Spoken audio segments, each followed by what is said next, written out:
Congressman Elizalde Co pinuri ang agarang aksyon ng PCSO at PMA sa kanyang panawagan para sa mas abot kayang serbisyong pangkalusugan. Alamin natin ang buong detalye ng balita. Nasa linya ang aming station manager, Megabow Patrol No. 12, Estela Duran. Bicol Network News Report!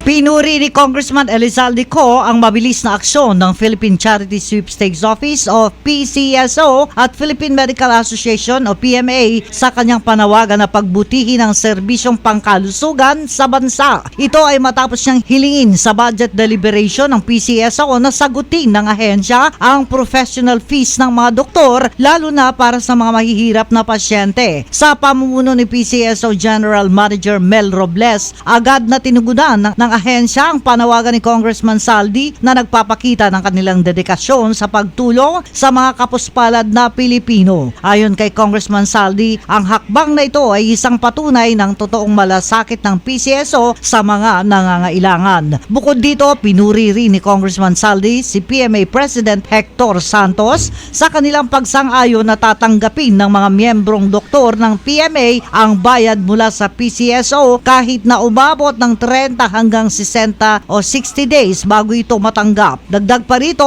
nagpakita rin ng kanilang suporta ang PMA sa pamamagitan ng pagsasagawa ng mga pro bono cases o libreng serbisyong medikal para sa mga mahihirap. Binigyan din ni Congressman Saldi na ang ganitong uri ng pagtutulungan sa pagitan ng gobyerno at mga profesional ay nagre-resulta sa mga konkretong solusyong tunay na nakikinabang ang sambayanang Pilipino. Ipinakita umano ng PCSO at PMA na sa pagkakaisa at mabilis na aksyon, mas napapalapit ang gobyerno sa layuning mabigyan ng mas maayos at abot kayang serbisyong pangkalusugan ang bawat Pilipino. Kasama mo sa Bicol Network News, Megabow Patrol No. 12, Estela Duran, tatak tunay na serbisyo.